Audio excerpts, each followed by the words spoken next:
This is TWiT. Everybody's trying to figure out how to survive, and Apple's decided that putting more gambling ads in the App Store is really the way to make. Wow. That went really bad, really fast. like it was like, wow, did that when you don't see Apple wipe out very often, but a lot of us have been, like that was just a complete wipeout, and it's because I watched everyone getting really upset. I didn't see very many of them, and I was just like, but I was like, wow, people are really upset about this, and I think overall, Apple should just be out of ads. Like, I know that it's a growing market for them; they should not. Yes. Do that. Apple was I think I don't know why Apple changed their tune. By the way, they've now said we're going to put a pause on gambling ads, but I think pause on ads. Yeah, well, they should, but they're not. Marco Arment's tweet. I'm guessing Marco has some pull over there. Now my app's product page shows gambling ads, which I'm really not okay with. Apple shouldn't be okay with it either. The App Store has corrupted such a great company so deeply.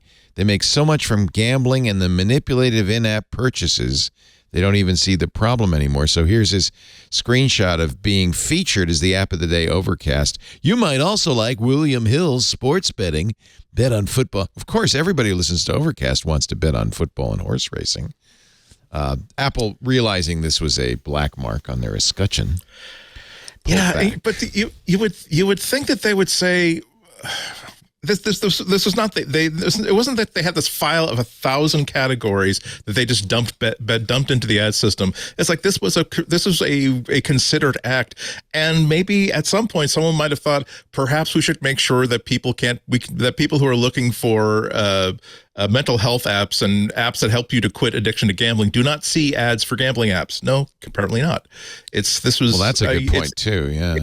It's rare that, but I mean, Alex is spot on. It's rare that you see a cell phone like this from Apple. A story that begins with, in retrospect, this was an obvious mistake. Yeah. I mean, when they say you may also. What is they're a product company, right? They're a product company. And so the idea here is that they want people to be loyal customers. And yet these ads are not only cynical because you have to go to the App Store, there's no alternative. And they've already had, they're taking money, they're extracting more money out of app developers by having them say, they take their 30 or 15 in some cases %. And then they say, but if anyone wants to find your app, you got to take some of that 70 or 85% we gave you and you got to give it back to us so that we can make your thing visible, right? Like, it's already kind of a racket. And it wouldn't be so bad if there were alternatives, but because it's exclusive, it's the only place you can go. And with app tracking transparency, a lot of other app marketing has disappeared now. And so it's really the only place you can go. So it's already kind of gross. This is just like a layer. The fact that it's so lazy, that it's not really categorized, and it's just like sell into everywhere. You're butting into some place that you're not even relevant there, but we're going to put you there anyway, just to get your nose in the door here. And there's nobody, and I admit to having strong feelings about this because I spent the last 5 years of my old corporate job as arguing with salespeople who kept wanting to incrementally increase revenue by making the product worse. And depending on who my boss was at the time, I was sometimes the only voice in the room saying, you're going to drive away our customers and our audience, and our customers are our audience. Our customers are not our advertisers. They are our audience, and without them, we're nothing. And I wonder sometimes, looking at Apple and the App Store in the modern day, if there's anybody there with a voice who can be heard to say no to incremental revenue because it hurts the product. And this action is a sign that there isn't.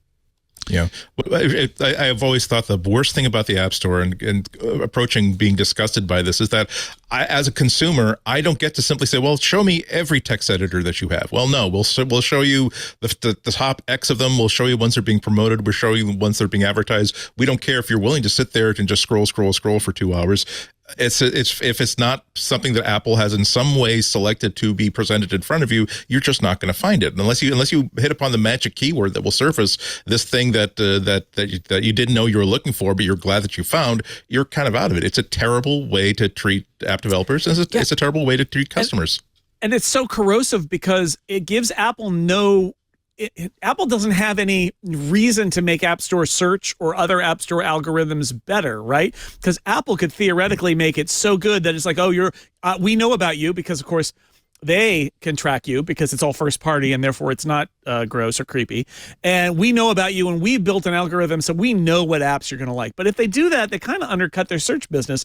So they just don't. And the search and the algorithms in the App Store aren't very good. So it's corrosive on that way. And then John Gruber made a good point on Daring Fireball this week, where he pointed out how the perception among members of the public is that all of those App Store editorial stories, where there's actually an editorial team at Apple who writes stories about apps that they think are cool, and it has nothing to do with paid placement. It's entirely editorial. I mean, it's marketing, right? Because it's the App Store and it's Apple, but it's entirely the decision of the people in App Store editorial about what they want to feature. And everybody thinks those are ads. And that is another one of these side effects. But once you open the door to content in the App Store being for pay, even when you create not for pay content, people just assume that somebody paid somebody to write this nice feature about them, even though that's not true. So there's so many knock-on effects of Apple getting into the ad business, especially in the App Store. I think they're all bad. And I think the question is it worth it? Is the extra incremental worth it? I just don't see how it is, but there's nobody to tell them no. It's just such a small amount of revenue, and maybe they'll grow it into something. But the more it grows, the worse it will feel. So the more successful they are, the more weird it's going to be. And, especially when they're blocking other tracking and everything else, I completely agree that is just like it's so easy right now because they are a product company. They are not dependent on advertising for them to be above it. To just say, hey, our environments are not that. Our environments don't do that. And it's a nice, clean, quiet place. When we recommend something to you, it has nothing to do with money. It has to do with this is the most likely thing that you'd like. I just feel like that's the Apple. That should be the Apple approach to this, not money grubbing, which is what it feels like. The Apple approach to it is just to keep it covert. As Out-of-Sync says in our IRC, loot boxes are basically gambling. Yep. And that's how most apps make money, and Apple makes 30% on those loot boxes. It's just more covert, right? It's not as obvious as an actual ad for a gambling app. The NFL advertises and now shares in gambling revenue from FanDuel and DraftKings, and I think that's really tarnished their reputation. But get ready, the radio station I worked at in San Francisco just closed down its news talk in favor of a sports gambling format. This is the way the world is going. It's kind of the crapification of everything. I think the reason the app developers get so mad about this is that because the App Store is their only home that they're allowed on the platform. And so that means that basically, like if you're Marco Arment, your entire Overcast business is really built around the Overcast product page. Right. And it's not as if Apple comes to Marco and says, hey, Marco, can we put some ads on your page and we'll cut you in for a rev share? No. Apple says we're going to just put anything we want, including stuff that you hate, on your page, and there's nothing you can do about it, and we get all the money. And you have no recourse because you're trapped in our platform and there's no alternative to the App Store. And that, it's like, again, each one of those is in itself like a little micro offense, but you put it all together and it's super offensive. Back in August, Mark Gurman said this is because Apple advertising VP Todd Teresi began reporting directly to Eddie Q, and that Teresi told Q, I'm going to increase our advertising revenue from $4 billion annually to billions in the double digits. I'm going to more than double it. And apparently Teresi has had free reign ever since. And this was in the Gurman newsletter that said, and it hasn't. I don't know if it's happened yet. They were looking at ads in the Maps app as well. Of course, Google already does that. So who's able to say no to that guy? And right now I feel like nobody's saying no to that guy. Although this week or last week, maybe somebody realized you cannot give that guy free reign, because I hate to make a villain of any person because I don't know what's going on the inside, but I'm just going to come out and say it. I think this guy's a villain. I think this guy his job is to do things that I think are fundamentally corrosive to Apple's products. And the question is not this guy. I mean, I can say he's a villain. He's doing his job. The problem is, who's his boss? Is it Eddie Q? Who is Eddie Q okay with the junkifying of all of Apple's services? Is Tim Cook?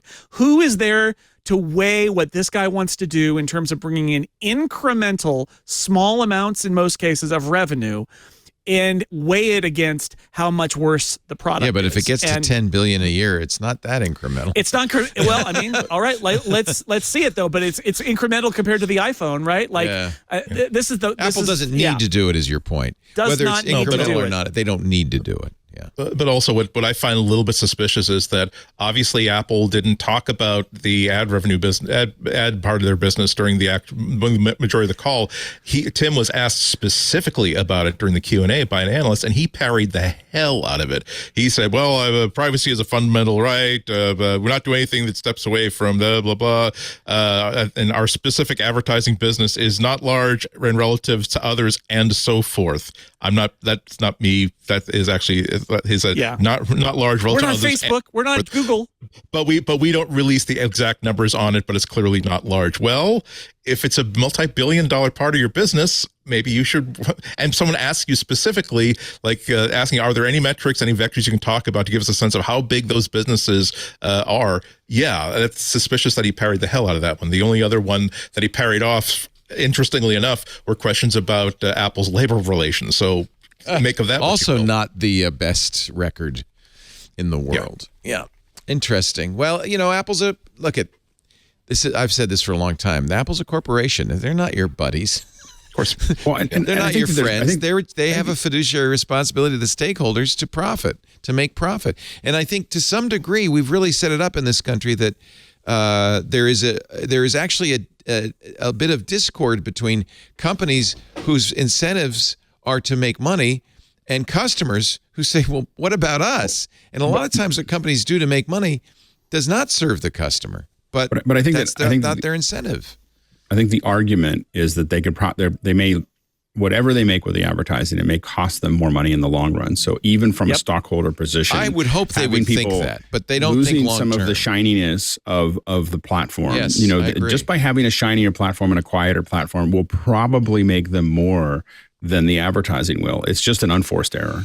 They need somebody like Jason Snell did at his magazine to step forward and say, no. Well, look, it's so hard to turn down extra money, and I get it. And especially, I will say, when you're at a tech magazine company in the 2010s, you're in a way more dire financial straits than Apple is. That's right. But even there, it's so hard to turn down more money, right? Because the answer is, what they'll say to you is, the ad salespeople, like this guy, will say, but it's just more money. There's no downside. There's more money. And the answer is, there is no such thing as a free lunch. There is always a downside. Yeah. But the downside is the bigger picture.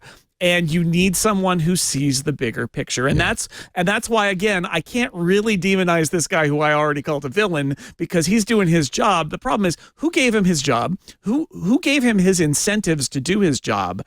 And who is looking at what he does and evaluating whether it makes sense for Apple's business as a whole? And I get the feeling that up to now, they've basically let him do whatever he wants. And somebody needs to say, Todd, that's off limits. Yeah. And I don't think anybody has yet. That's leadership, where you're taking the holistic view of the company, not just this bottom line revenue. We deal with the same thing. Every time I've worked in radio, you take every advertiser who walks in the door. It doesn't matter how horrible they are. And when I started TWiT, I said, no, look, I really would like to make sure that I would like to say no to advertisers. I want to make sure that we only have ads that I can legitimately endorse. And that's a hard, especially when companies are troubled, that's a hard line to hold. It is brutal to be the person who says, let's not take this check that this guy is handing us. Yeah.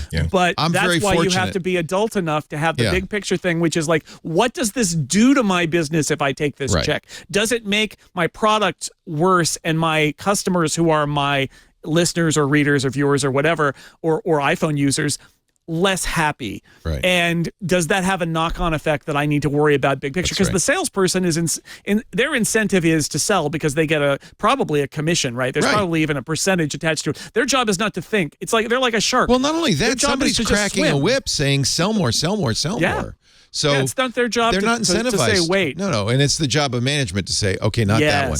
And thank God I have Lisa, who understands and I have approval on every advertiser. She understands. Sometimes we're going to say no to advertisers. Sometimes we we go, whew, there was a company about 8, 9, 10 months ago that wanted to they wanted to sell Bitcoin in your 401k. And I said, I don't think we want to do that one. Thank God. Hey, folks, I'm Ant Pruitt. And what do you get your favorite tech geek that has everything? A Club TWiT gift subscription, of course. TWiT podcasts keep them informed and entertained with the most relevant tech news podcasts available. With the Club TWiT subscription, they get access to all of our podcasts ad-free. They also get access to our members-only Discord, access to exclusive outtakes, behind the scenes, and special content such as AMAs, which I just love hosting, plus exclusive shows such as Hands on Mac, Hands on Windows, and the Untitled Linux Show. Purchase your geek's gift at twit.tv/clubtwit, and it will thank you every day.